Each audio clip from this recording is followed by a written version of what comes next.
Hey guys, so today you're going to learn about DNA replication in the cell cycle. We're going to start with just the regular DNA structure. Okay, so in the first slide, we're going to look at how DNA is found inside of the nucleus. So this is just looking at a cell here.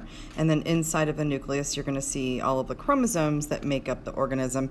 The chromosomes will code for the proteins, specifically the genes. So it's looking at here like specific genes that are on particular chromosomes. And this entire set of all of the chromosomes is called your genome. And then if you look at the DNA strand, we talked about earlier in the year that it's a double helix and that they're made of monomers called nucleotides. So this specific one I'm looking at here is guanine. And so each of the letters in the nucleotide nitrogen bases, the order and the number of those will determine what organism will be made. So in this slide, you can see specifically one chromosome. So if you look over here, this is actually a duplicated chromosome, which means it has one sister chromatin on this side and one sister chromatin on the other, which means it's ready for replication. But then you can see the DNA wound up, and the way they're showing that DNA double helix is wound up is on these proteins, which are called histones, which allow the DNA to spool like a thread. And so then you can see here again the double helix that Watson and Crick discovered their shape in 1953 with the help of Rosalind Franklin's photos. So in this one, we're going to be talking about a term that's called the central dogma. And the central dogma is a term that just relates to the fact that DNA has a code within its nitrogen bases, the A, T, C's, and G's, and they are going to code for mRNA, and mRNA is going to be an exact copy of DNA, except for as we learned, the uracil base is substituted for the T, and then the deoxyribose sugar will be ribose, but it'll be a single-stranded RNA. That happens in a process called transcription, and then the RNA goes through a process called translation, where it is then transferred into an amino acid chain, which then gives us the protein. So this term central dogma, which we'll use, is just saying that DNA codes for proteins, and the process to get there is transcription and translation. So question number 1 on your reading guide spoke about how are the DNA, proteins, and amino acids, how do they determine who you are. So in this case, we're going to be looking at how DNA goes to the ribosomes using an mRNA strand, messenger RNA, which then will code for the amino acid chain, which then becomes the protein once it becomes folded. So DNA contains the instructions to code for all of our proteins, and proteins, remember, are just chains of amino acids. Remember, there are 20 amino acids, 8 of which are essential. The sequence of those amino acids will determine which protein is made and how it will fold and function. Question number 2 says, explain how the DNA code goes to the ribosomes to produce proteins. And in this case, we already said this a couple times, but RNA is created from DNA. It's specifically called mRNA or messenger RNA. And this carries the DNA code through the pores of the nuclear membrane to create proteins. All right, on this slide, you're looking at the central dogma, which is what we discussed in that first slide. Just remember that DNA codes for RNA, which codes for proteins. And the two processes that make that happen is transcription and translation. Transcription is just taking DNA and coding for mRNA, and then the mRNA to the protein is called translation.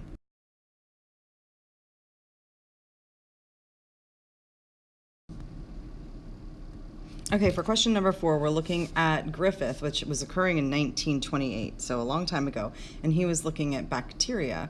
And he wasn't trying to identify the genetic material, but rather he was trying to develop a vaccine against pneumonia. So in his experiment, he used 2 different strains of bacteria called the R and the S strain. R stood for rough, because when they grew it in a petri dish, it looked kind of rough. And then when the R strain was grown in a petri dish, they formed colonies, and so it had these well-defined edges and rough appearance. That's why it became the R strain of bacteria, and they were non-virulent, which means they did not cause a sickness when they were injected into mice. But the S strain formed these colonies that were rounded and smooth, so they called it the smooth strain.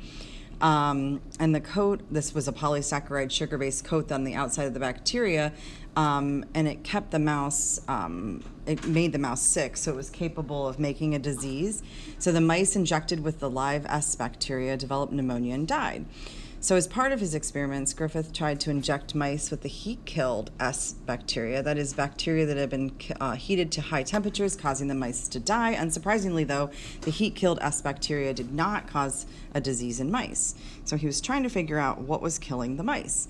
And the experiment then took a turn when he took the R bacteria, combined it with the harmless heat-killed bacteria, and injected it into the mice. Not only did the mice develop pneumonia and die, but when Griffith took a blood sample from the mouse, he found that it contained the living S bacteria. So he did not understand what was occurring, and then scientists later on will explain that to us.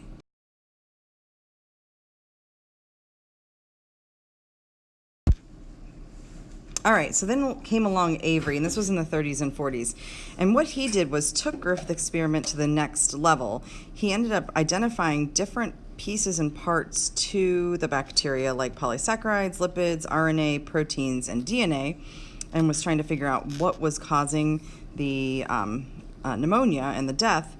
So he inactivated them using different enzymes. So he inactivated, and you can see in the image, polysaccharides, lipids, RNA, and proteins, and the mouse still died. But when he inactivated the DNA, then the mouse lived. So this was kind of concluding to us that DNA was the transforming factor, was the genetic material. All right, so the next scientist was Hershey and Chase, and they took it a step further, and they were able to use radioactive elements to label the DNA during their experiments with viruses, because viruses contain DNA but are not living things because they cannot replicate on their own. But they were able to put the radioactive elements in the proteins, which is the casing of the virus, and put the radioactive elements in the DNA. So you can see that in the green section there, or the red for the protein. And they were trying to see which one was passed on in the next generation, and then they found out that DNA was passed on so that you could actually see it going from one to another because of the radioactivity.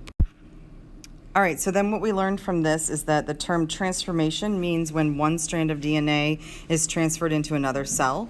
So scientists have now been able to use this for our benefit, making transgenic organisms, which are organisms that did not normally have some sort of foreign DNA in them, like a crop like tomatoes, taking a codfish gene, which is for frost-free, and inserting it into the tomato would then allow the tomato to stay alive longer during the frost season. All right, so for question number 6, this one is a little repetitive, but it just was telling us then that Avery and his colleagues, that when they inactivated the DNA in the S strain, they figured out that DNA is the substance that controls the characteristics of organisms. All right, for question 7, we're going to talk about Chargaff's rule. And Chargaff is one of the scientists that was able to determine that the amount of adenine equals the amount of thymine, and the amount of guanine equals the amount of cytosine. And so when we look at the structures of adenine and thymine and guanine and cytosine, you can see that adenine is comprised of 2 rings and thymine only has 1 ring. And purines, the other purine, guanine, has 2 rings, and pyrimidine, cytosine, only has 1. So a purine always pairs with a pyrimidine, purine with a pyrimidine, which then lets you know that the structure of DNA is always 3 units across. So let's say that this is thymine, then this is adenine, and then if this is cytosine, then this is guanine. All right, so in this slide, we're talking about identifying the structure of DNA molecule. And so we know that DNA is called the double helix because it's like a twisted ladder. The sides of the ladder are the phosphates and the sugars, and the rungs of the ladder are the nitrogen bases held together by weak hydrogen bonds. And we know that Watson and Crick were credited for the discovery, and later on, Rosalind Franklin was given some credit, but she had already passed away.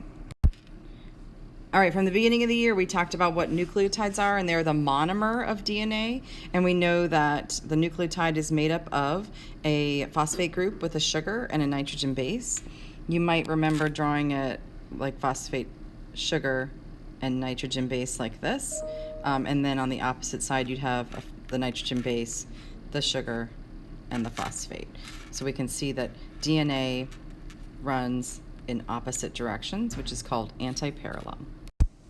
All right, so question number 10 is the outcome of DNA replication. And DNA replication, the idea is to take one strand of DNA, which you can see here, and you're going to be making a copy of each strand. The red strand represents the new strand, so that you can see they're absolutely identical at the end.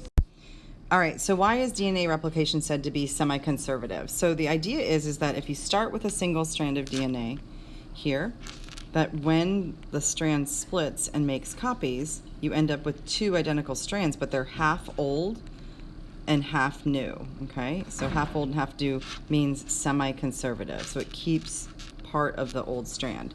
And then you can see in the second round then, the original strand, okay, is still here, but then you have half of the new strand making another new strand.